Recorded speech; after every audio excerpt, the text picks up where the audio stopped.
నమస్తే. Welcome to our channel. నేను రవీంద్ర బాబు. ఒక నాయకుడు, లీడర్ రాజకీయాల్లో నాయకత్వ లక్షణాలు లేదా అతని సామర్థ్యం అధికారంలో ఉన్నప్పుడు కంటే విపక్షంలో, ప్రతిపక్షంలో ఉన్నప్పుడే బయటికి వస్తాయి. ఇది వాస్తవం. ఇది నిజం. అందరికీ తెలిసిన విషయం. పార్టీ ప్రతిపక్షంలో ఉన్నప్పుడు ఆ నాయకుడికి రాజకీయమైనటువంటి స్కిల్స్, నైపుణ్యం, ప్రజా సమస్యలపైన పోరాటం, ప్రభుత్వాన్ని నిలదీసే తత్వం అగ్ని పరీక్ష లాంటిది. ఇవి బాగా డెవలప్ అవుతాయి ప్రతిపక్షంలో ఉంటే నాయకుడికి. అయితే ఇప్పుడు ఏపీలో వైసీపీ అధినేత జగన్మోహన్ రెడ్డి, తెలంగాణలో బీఆర్ఎస్ వర్కింగ్ ప్రెసిడెంట్ కేటీఆర్ ఇద్దరు కూడా ప్రతిపక్షంలో ఉండి ఇటువంటి అగ్ని పరీక్షనే ఎదుర్కొంటూ అధికార పార్టీల నేతలపై ఎదురు దాడితో రాష్ట్ర రాజకీయాలతో ఎదురెదుతున్నారు. అయితే ఈ రెండు రాష్ట్రాలలో ప్రతిపక్ష నేత అంటే అపోజిషన్ లీడర్ పొజిషన్లో వ్యత్యాసాలు ఏమన్నా ఉన్నాయా? కేటీఆర్, జగన్ ఇద్దరు పాత్రలలో వాళ్ళు పోషిస్తున్నటువంటి స్కిల్స్లో అనేది విశ్లేషణ చేసే ప్రయత్నం చేస్తాను. తెలంగాణ ప్రతిపక్ష నేతగా యాక్చువల్గా కేసీఆర్ అసెంబ్లీలో బీఆర్ఎస్ గొంతు వినిపించాల్సి ఉండగా డిఫరెంట్ రీజన్స్ వల్ల ఆ బాధ్యతని కేటీఆర్ వాళ్ళ తనయుడు పార్టీ వర్కింగ్ ప్రెసిడెంట్గా ఆయన భుజాన వేసుకున్నారు. ఇది మనందరికీ తెలిసిందే. పార్టీకి అన్నీ తానే అయి ప్రభుత్వంపై పోరాటం చేస్తున్నారు. It is a fact. అధికార పార్టీ తీసుకునే ప్రభుత్వ నిర్ణయాలపైన ఎప్పటికప్పుడు సోషల్ మీడియా వేదికగా స్పందిస్తూ వీడియోల్లో అన్ని విధాలుగా యాక్టివ్గా ఉంటున్నారు. పార్టీ శ్రేణులని ఎప్పటికప్పుడు అలర్ట్ చేస్తున్నారు. అయితే కేటీఆర్ విమర్శలు ఎక్కువగా ప్రభుత్వ టార్గెట్ ఒకటి, ప్రభుత్వ పెద్దల టార్గెట్ ఒకటి, ఈ రెండు టార్గెట్స్ బేస్గా ఉంటున్నాయి. అందులో ప్రధానంగా చెప్పవలసి వస్తే హైడ్రా, కాళేశ్వరం నీటి విడుదల వరకు సీక్వెన్స్, అంటే రేవంత్ రెడ్డి సర్కార్ ఎన్నికల హామీల నుంచి పొరుగు రాష్ట్రాలతో ప్రాంతీయవాద రాజకీయాల వరకు ప్రతి అంశాన్ని ప్రభుత్వానికి వ్యతిరేకంగా అటు సామాన్య ప్రజానీకానికి ఇటు రైతాంగ సోదరులకు మద్దతుగా ఆయన ఎక్కడ అవకాశం వస్తే అక్కడ గళం విప్పుతున్నారు. నిరుద్యోగుల సమస్యల దగ్గర నుంచి హైదరాబాద్ బ్రాండ్ వాల్యూ వరకు, నీటి పారుదల ప్రాజెక్ట్స్ దగ్గర నుంచి ఐటీ పరిశ్రమల వరకు, ఇలా రాష్ట్రానికి సంబంధించిన ప్రతి అంశంలో కేటీఆర్ తనదైన శైలిలో ప్రతిరోజు ఏదో విధంగా ప్రజల మధ్య ఉంటున్నారు.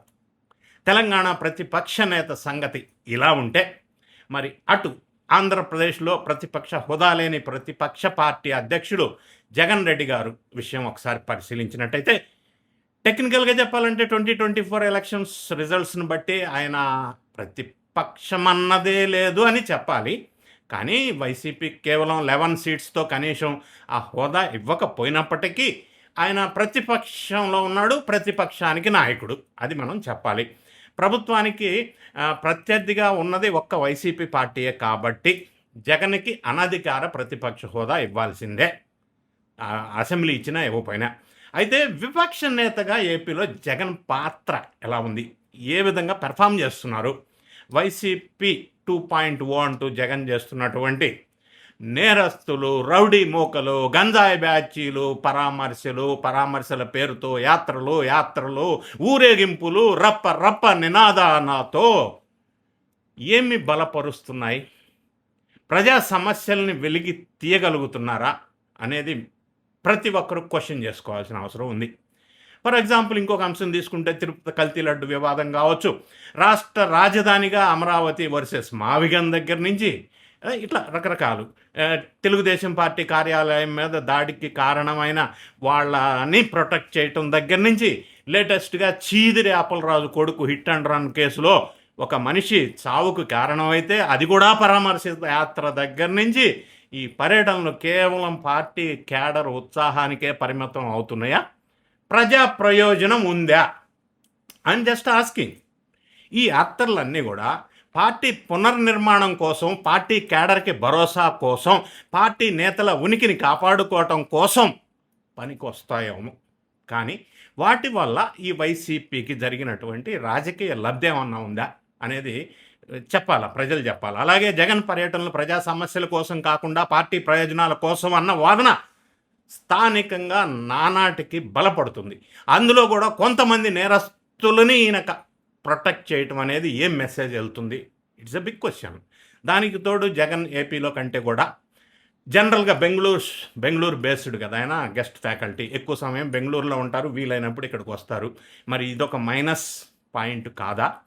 ఇక అన్నిటికంటే రాష్ట్ర రాజధాని నిర్మాణ విషయంలో జగన్ గతంలో చేసిన ప్రసంగాలకు, ప్రస్తుతం ఇస్తున్న ప్రకటనలకు డిఫరెంట్ యాంగిల్స్, భిన్న ధోరణులు, అసెంబ్లీలకి డుమ్మా కొట్టడం జగన్ వెనుకబాటుతనానికి మరొక కారణం కాదా? ఇంకొన్ని ఎగ్జాంపుల్స్ చూద్దాం మనం, ఊరికే జస్ట్ కొన్ని ఎగ్జాంపుల్స్. తిరుమల పైన కంటిన్యూస్ ఫేక్ ప్రచారాలు, పీపీపీ పబ్లిక్ ప్రైవేట్ పార్ట్నర్షిప్ పై మెడికల్ కాలేజెస్ పైన విష ప్రచారం, డిఎస్సి పైన ఇప్పటికి కూడా కంటిన్యూస్ బేస్లెస్ ఎలిగేషన్స్, కోర్టు తప్పు పట్టినా కూడా వీళ్ళని మళ్ళీ అదే పరిస్థితి, ఇన్వెస్టర్స్ని బెదిరించడం, భోగాపురం ఎయిర్పోర్ట్ విషయంలో మళ్ళీ అదే కథ, క్రెడిట్ చోరీ డిసీజ్, కడప స్టీల్ ప్లాంట్ అంతే, వైజాగ్ డేటా సెంటర్ అంతే. ఇట్లా ప్రతి విషయంలో అప్పుడు ఆయన మాట్లాడిన మాటలకి ఇప్పుడు చేస్తున్న ప్రకటనలకి పొంతనే లేదు, ద్వంద్వ వైఖరి. ఇట్లా విపక్ష నేతగా కేటీఆర్ కంటే జగన్ వెనకబడి ఉన్నాడా? అలాగే జగన్ పర్యటనలు పార్టీ బల ప్రదర్శనకు, ప్రచారానికి, ఊరేగింపుగా పనికొస్తాయి కానీ ప్రజా సమస్యలపై పోరాడాలంటే అసెంబ్లీకి వెళ్ళాలి కదా. ఇది ఎక్కడ ఉపయోగకరమైన ధోరణి? ఇంకొక అంశం ఏంటంటే కేటీఆర్లో ఉన్నటువంటి వాక్చాతుర్యం, వాక్శుద్ధి బీఆర్ఎస్ రాజకీయానికి ఆయువు పట్టు.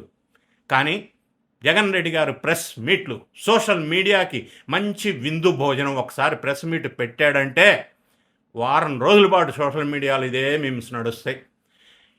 ఎక్కడో జగన్ కేటీఆర్ కంటే 2 అడుగులు 4 అడుగులు వెనకబడ్డాడు అనేది జస్ట్ కొన్ని ఫ్యూ ఎగ్జాంపుల్స్ ద్వారా పొలిటికల్ సర్కిల్స్లో జరుగుతున్నటువంటి ఈ డిస్కషన్ పాయింట్స్ కొన్నిటిని మాత్రమే టైం కన్స్ట్రైంట్ వల్ల మీకు వివరించే ప్రయత్నం చేశాను.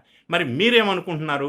ఈ రాష్ట్రంలో ఉన్న ప్రతిపక్ష నాయకుడు, తెలంగాణ రాష్ట్రంలో ప్రతిపక్ష నాయకుడి పాత్ర పోషిస్తున్నటువంటి కేటీఆర్, అఫ్కోర్స్ వీళ్ళిద్దరూ దోస్తులు అయినప్పటికీ 2 రాష్ట్రాల్లో ఆయా పార్టీల కోసం, ఆయా రాష్ట్ర ప్రయోజనాల కోసం, ఆ ప్రజల కోసం జగన్ వర్సెస్ కేటీఆర్ చేస్తున్నటువంటి పోరాట పటిమ ఎవరిలో ఎక్కువ కరెక్ట్గా ఆ పాత్రని పోషిస్తున్నారు, ఎవరు వెనకబడి ఉన్నారు, ఎవరు ప్రాపర్గా ప్రజలను రీచ్ అవ్వగలుగుతున్నారు, రీచ్ అయ్యే ప్రయత్నం చేస్తున్నారు, ఎవరు నిర్మాణాత్మక పాత్ర పోషిస్తున్నారు అన్న అంశాలని రెండింటిని కంపేర్ చేసి జస్ట్ సింపుల్గా వివరించే ప్రయత్నం చేశాను.